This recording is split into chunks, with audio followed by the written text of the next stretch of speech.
Good morning. So it's officially been 1 month today for us since we've been on carnivore. We're on day 31 and it has been a long month. I'm not gonna lie. It's been a lot of ups and downs. We felt really good this week and have been able to get outside and do things and have energy. Still in the evenings crashing, sleeping great. So that's been fantastic. The sleep has been phenomenal since the beginning. So we are getting ready to make breakfast this morning. I'm gonna make some steaks, got them laid out behind me. First laid out that I plan on cooking tonight. I'm gonna get those soaking in some homemade buttermilk, and then I'm going to try frying them up tonight with the pork rind things, pork crumbs, and see how that turns out. I don't know, we'll see. I haven't tried that yet as far as liver goes, so maybe it'll turn out good. But let's get some food in us right now.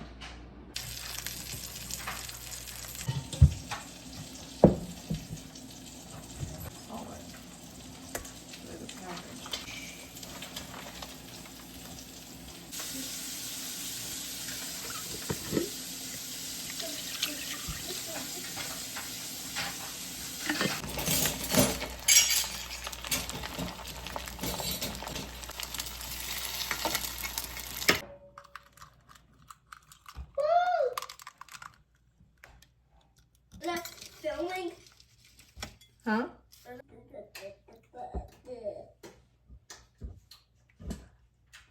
Snacking. Mama, guess.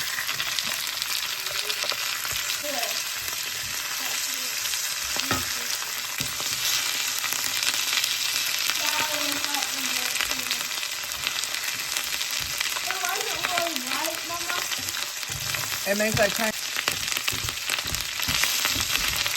called a love pack.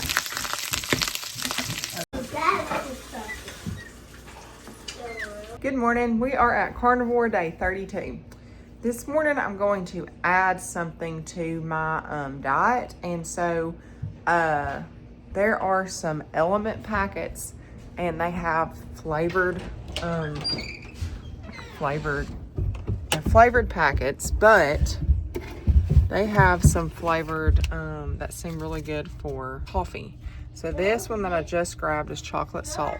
Now, the reason that I have not been doing these is because they've got stevia in them, but made it 31 days, and I'm gonna add this back in. So what I'm going to try first is I'm gonna try to add this just to my coffee without milk. I'm trying to cut back on dairy some. As a lot of you know, my weight is not, I'm not losing weight. I'd like to lose about 10 to 15 pounds. I'm teetering between 3 pounds lost, 3 pounds gained, 4 pounds lost, 5 pounds gained. Like, it's all over the place. So the one thing that I'm gonna play around with, because I know coffee is not carnivore, it's not strict carnivore, but I'm not giving it up. And dairy is not, is something that they recommend you waiting later to introduce. And I've been having that about a cup of milk in my coffee since the beginning. So I'm going to try this morning in my coffee, just this and my coffee. I'm gonna see what it's like. It's probably not gonna be good. It's probably gonna taste like, I can't imagine what it's gonna taste like, salt in my coffee. If I can handle it, I will start doing this instead of the dairy or the milk, and for the next 31 days, cut the milk and see what happens. But if I try this morning and it's not good, I'm putting the milk in my coffee. It's raw milk. It's like I told Josh last night, if I can't be on a diet where we consume what we raise, and right now 100%, well, nearly 100%, if we're, you know, in the off case that we get some shrimp or some fish somewhere else, everything else we've raised and we've done ourselves, which is highly rewarding and it's fantastic.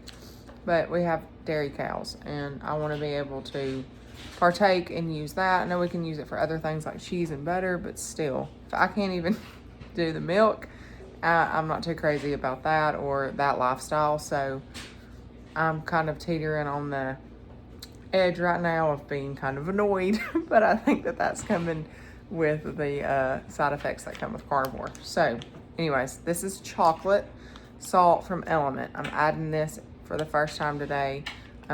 We've been using the raw elements because they don't have stevia in them, but I'm doing this for 31 days, and so I'm adding something in. Also for breakfast, we made some sirloin steaks last night. I personally didn't have much of an appetite yesterday, so I didn't hardly touch mine. Josh ate about half of his. I'm gonna warm them up, and that's what we're gonna have for breakfast this morning.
And that's how I feel about that.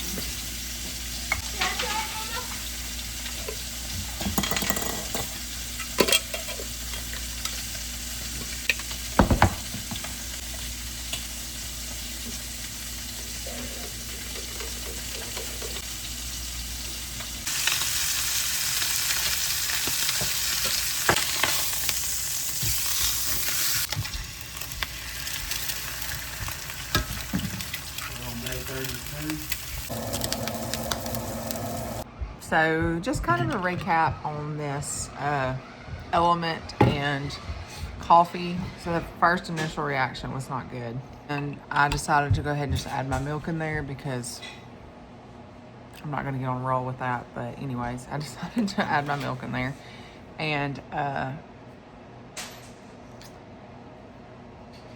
I think I'm not going to do the LMNT moving forward. And here's my thought on it. If I start adding stuff to this, number one, I don't even really like the way it tastes right now.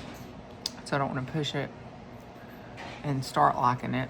It took me a while to get my taste buds used to just the milk and coffee.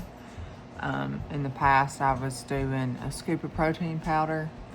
That protein powder had seed oils in it, and so I cut that when we started carnivore. And I just went to black coffee and my milk, and that's it. So it took me a while to get used to that. I got used to it. It's been fine. So then I was like, well, I'll add this because I know we had it, and then I'll try to cut the milk out and see if that kind of helps with some weight stalls and all that. So then when I put the LMNT in there with just the coffee, it was awful. So then I decided just to add my milk in there because Can I try it with the milk? You tried it with the milk in it. But in saying that, one, it's not good, and two, I don't want to get my taste buds used to it. I'm not going to keep doing it because I don't want to get my taste buds used to it. So then I'm just going to have to start buying this stuff, and that's going to be a lot more expensive. These electrolytes aren't cheap. And so I'm going to get through this and get my electrolytes for the day, but then that'll be it. I'm going to go back to my black coffee and milk. You know, I'm assuming they make dairy-free creamers or stuff, but I see people who are like, don't do dairy on carnivore, they're doing their coffee still, and they're putting like processed coffee creamer crap in it, and I just can't get my head wrapped around that. So if I'm doing raw milk straight from a cow, I think, you know, there's bigger things to tackle in this world if I'm deciding to do that on carnivore. So we're gonna stick with the black coffee and the milk, this silver? No. Yeah, it's silver. Ugh. And today we're going to try to get through this mess. So we are down to our last bag of homemade butter, and we started out with tons of butter. So that just, I just realized that, our last bag. And so I am making some butter right now. This is my favorite way to make it now in this Ninja. And it goes so much faster. So I'm gonna make that. And then in the past, y'all seen me just roll it into balls. So much faster, a lot more convenient. I roll them in balls, set them on a plate, and then put them in the freezer, and then I'll pop them and put them in a freezer safe bag, because that's how we store our butter, because I make a lot at one time. We store it in the freezer and just pop it out as we need it. I do have these beautiful butter molds, and so today I'm going to just take some time to do those. This is a little bitty tiny one. You can see how little that is. This one actually has the stamp on the bottom. So this is a little acorn. Augustus, when he was little, he loved finding acorns for me, and so I have a lot of acorn stuff around the house. They still bring me little. There's my little trinket shelf full of finds that my babies bring me. So anyways, that's what the meaning behind this is. So usually I just keep it up on a shelf. I've never actually used this at all. I've used the big one, never used this one, but I was just gonna see how this little bitty one turned out, and then we'll clean it up, and then I'll probably put it back on the shelf because it's got some sentimental meaning to it. So we're gonna get this loud thing going again, and then we'll do the butter molds.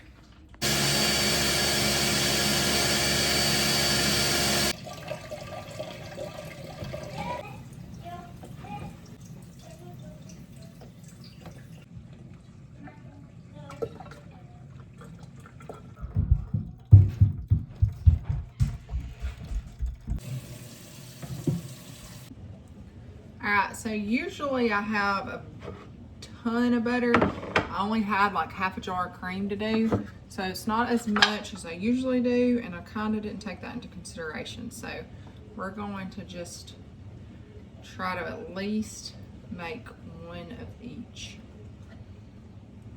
So the concept behind this is you just put the butter in there, and then when it's done, you will push this and it'll push it out into a mold. Now, when I say it's done, I have tried before to put it in here and then get it formed and then push it out, and it was a mess. Everything stuck to the sides. So what I started doing was setting it in the fridge for a little bit and letting it harden, and then coming back and pushing it so when it's more in like a solid chunk. So that's what I'm going to do now. Alright, so we're going to do this little one now, and I'll use whatever's left to go in that big one. This is a little acorn mold. That's not going to do much at all.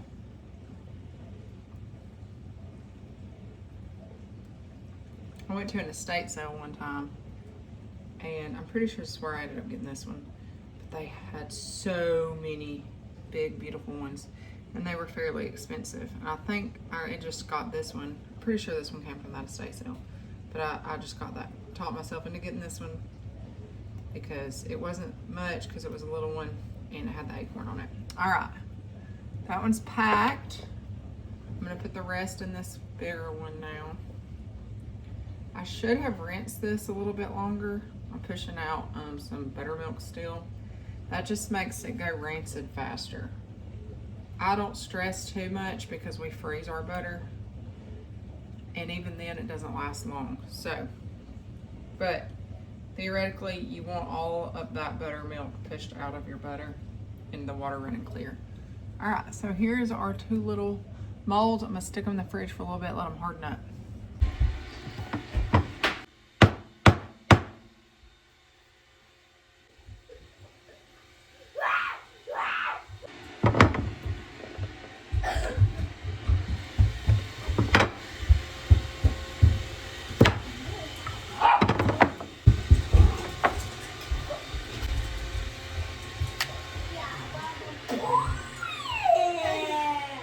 Oh, that didn't turn out like I thought it would.